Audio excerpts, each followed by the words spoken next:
Engels, 200 años de su nacimiento, un personaje fundamental del siglo XIX. Me quiero referir en este homenaje breve que voy a hacer a un texto de Engels que es consagrado porque se lo cita a menudo, se hace referencia a menudo, pero se lo lee poco. Es un texto muy corto que habla un poco de este Engels ya pensador militar, ¿no? Pensador militar de los obreros, ¿no?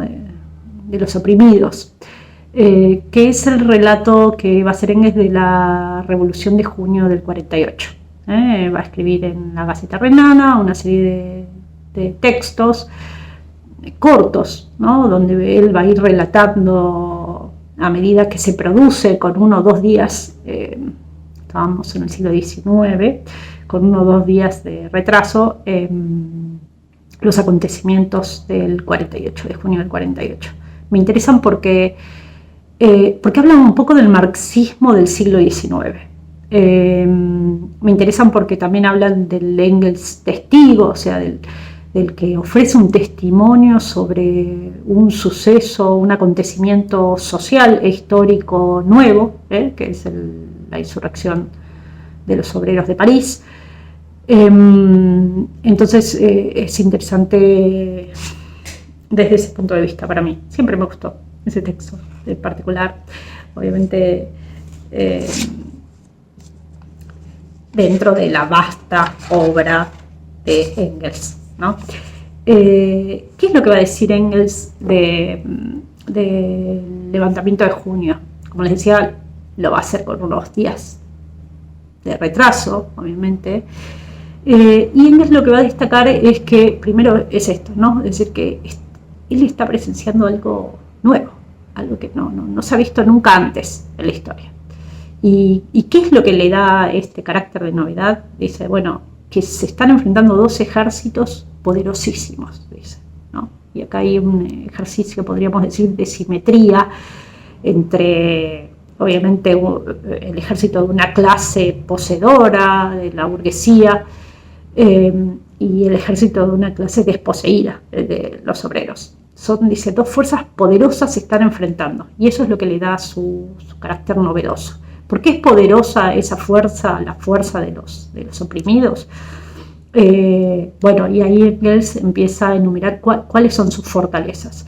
Y una de las cosas que él va a decir es que su fortaleza tiene que ver no solamente con su entrega, con su ardor, con su valentía a la hora del combate contra la burguesía, sino que tiene que ver con la existencia de un orden, de un plan militar y de jefes militares que el proletariado, que los trabajadores articulan en ese momento, ¿no? En el momento de lanzarse al combate, ¿no? Engels va a plantear que una de las debilidades del levantamiento tiene que ver con el acceso a la artillería, con el acceso a los cañones, que en su gran mayoría están en manos del enemigo, pero él destaca que los insurrectos, a pesar de ser inferiores en número, tienen un plan estratégico, tienen un plan militar. Entre algunos de los elementos que destaca Engels es que, dice, en las primeras noticias aparecía como un elemento el azar, ¿no? Es decir, el desorden en el cual los obreros habían construido las barricadas. Esas 500 termófilas de las cuales va a hablar, ese laberinto de termófilas de la cual va a hablar Proudhon, que se convirtió París en esos días. Dice, esas barricadas en principio parecían construidas al azar, pero no. Es decir, con el pasar de los días nos estamos dando cuenta que hay un plan, que esas barricadas fueron construidas y planeadas de manera planificada, sistemática y ordenada por parte del proletariado. ¿Por qué fueron construidas así? Porque el proletariado tenía un plan insurreccional y tenía un jefe de esa insurrección que es Kersosue, o Kersosue, que es precisamente como termina Engels este texto, diciendo que Kersosue puede estar muerto en este momento, no lo sabemos, pero puede ser declarado el comandante general de las barricadas, el primer jefe de la lucha urbana, dice Engels, moderna. ¿Cuál es el otro elemento de planificación militar que tiene el levantamiento? Dice Engels, los talleres nacionales. Es decir, los talleres nacionales, que son las organizaciones de los desocupados, de los desempleados de París, que se crean a partir de febrero, es la base de la organización militar del levantamiento. O sea, los obreros se organizan en esos talleres primero para cobrar ese salario que supuestamente les iba a permitir acceder a un trabajo. Ese trabajo nunca llega, no sé si les suena la historia, ¿no? Y que se la pasan perdiendo el tiempo y dándose cuenta que eran una trampa, es decir, que no eran una vía de acceso al trabajo, y que para acceder al trabajo había que, obviamente, abolir el trabajo asalariado, o sea, abolir la propiedad privada de los medios de producción para acceder a un trabajo real, que es el motivo de la insurrección de junio. Bueno, dice Engels, esos talleres nacionales son la base de la organización militar. Entonces, otro elemento más de planificación dentro de ese levantamiento. Dice Engels, yo me he propuesto en estos textos hacer un análisis puramente militar del levantamiento, y lo que él destaca en este análisis puramente militar del levantamiento es que dentro de esa mirada que podría estar indicando una insurrección espontánea o con muchos elementos de espontaneidad, en realidad hay una dirección, un plan militar del proletariado. Hay un levantamiento planificado que tiene un elemento sistematizador, que tiene un elemento ordenador y que tiene inclusive jefes militares, como es Kersosue. Obviamente que él dice, bueno, tendremos que construir una estatua de Kersosue. Cuando yo leí este texto, dice, bueno, dije, ¿quién es este jefe? O sea, ¿por qué no hay ninguna otra referencia a este primer general o comandante general de las barricadas del siglo XIX, de la lucha urbana, de la lucha moderna o de la guerra civil moderna? Ese es uno de mis interrogantes. Y otro tenía que ver con digamos, este análisis de Engels, que es hermoso, ¿no? También fascinante porque obviamente en sus páginas hay una adhesión, hay un respaldo, ¿no? Precisamente a ese combate, un intento de leerlo, de exponerlo y de mostrar sus fortalezas.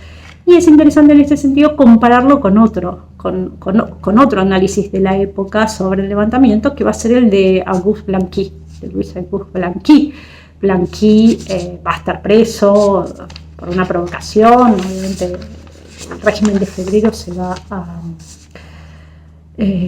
a guardar muy bien de apresarlo lo antes posible, precisamente porque podía tener algún papel o cumplir algún papel en un acontecimiento como este que va a suceder en junio. Pero es interesante acá que Blanqui también hace un análisis de este acontecimiento, y lo que dice es exactamente lo contrario de lo que va a decir Engels. Y obviamente Blanqui también está haciendo un análisis puramente militar de la insurrección.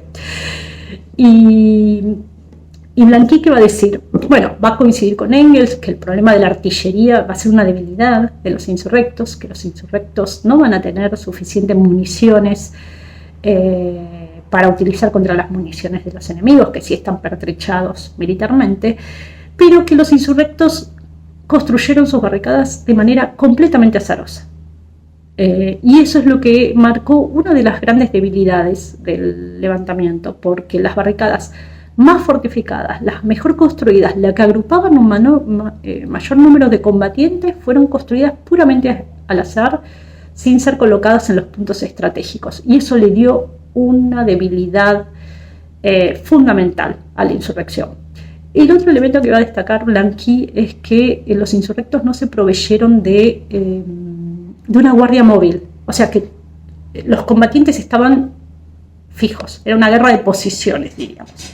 Estaban fijos en sus barricadas y que no crearon al calor del combate o previo o al calor del combate una guardia móvil, destacamentos móviles y destacamentos de retaguardia, que les permitieran obviamente reforzar o despejar esos puntos según un plan, ¿no? Es decir, los puntos estratégicos, reforzarlos, los no estratégicos, si es necesario, poder retroceder o mover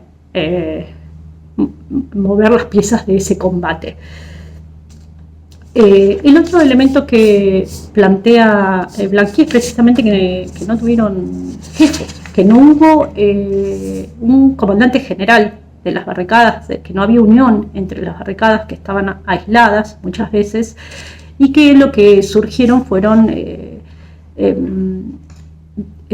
jefes locales, jefes de barricadas, y no un comandante general como si lo ve Engels en este general de la lucha urbana que identifica en Kerso así, que era un republicano, ¿no?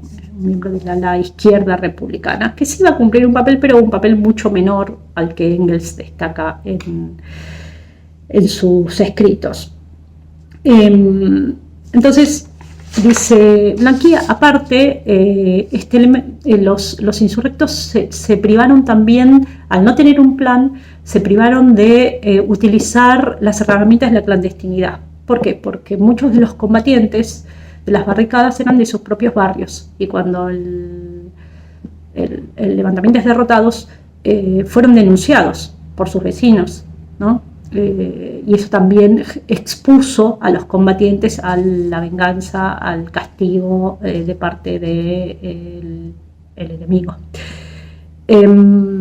Y entonces es interesante esta contraposición. Obviamente son dos grandes personalidades del siglo XIX, Blanqui y Engels, que van a ser en el terreno en el que Engels, ¿no? Esto se lo va a llamar el general, en el terreno en el que Engels se siente precisamente fuerte desde el punto de vista político, que es en el análisis militar, van a hacer una evaluación completamente diferente de la insurrección de junio, y precisamente capaz esto es lo interesante, y por eso es lo que me interesa a mí hacer este comentario. Uno puede decir, bueno, Engels tenía 21 años, era un joven, ¿no? Un joven, idealizaba, veía elementos de planificación donde no lo sabía, y Blanqui era un veterano, tenía 43 años, un veterano que ya había pasado por otras insurrecciones, las del 30, la de Lyon, etcétera, etcétera. Pero esa sería una respuesta sencilla, o sea, casi superficial, ¿no? Dar cuenta de que, bueno, es un problema generacional, hay un elemento generacional en esta discrepancia de lectura sobre un acontecimiento que, como decimos, es nuevo, novedoso, es un acontecimiento con todo lo que esto indica. Pero me parece que en realidad lo que aparecen ahí son otros elementos más bien podríamos llamarles doctrinales, ideológicos, que van a conformar miradas diferentes sobre un mismo acontecimiento. Obviamente Blanqui haciendo mucho más énfasis en el elemento militar, en los elementos planificados, en la dirección de ese acontecimiento, y entiendo que Engels con una comprensión más o una comprensión diferente de las potencialidades de la espontaneidad del proletariado y de la capacidad de los obreros de planificar sobre la marcha, ¿no? Planificar, generar un plan en el concurso del propio acontecimiento, ¿no? Y generar inclusive sus jefes, ¿no? Sus jefes que salen de la nada y parecen volver a la nada, como este general que identifica Engels, ¿no? Y que dice, bueno, hay que construir una estatua, porque es el primer general de las barricadas, el primer luchador urbano, etcétera, etcétera. Entiendo que pasa más por ahí, y tal vez lo interesante es ver esto, ¿no? O sea, que el marxismo del siglo XX se parece mucho más a la mirada de Blanqui que a la de Engels y Marx del siglo XIX, ¿no? Pero bueno, nada, para hacer esta pequeña pastilla sobre Friedrich Engels y sus 200 años para la carrera de sociología.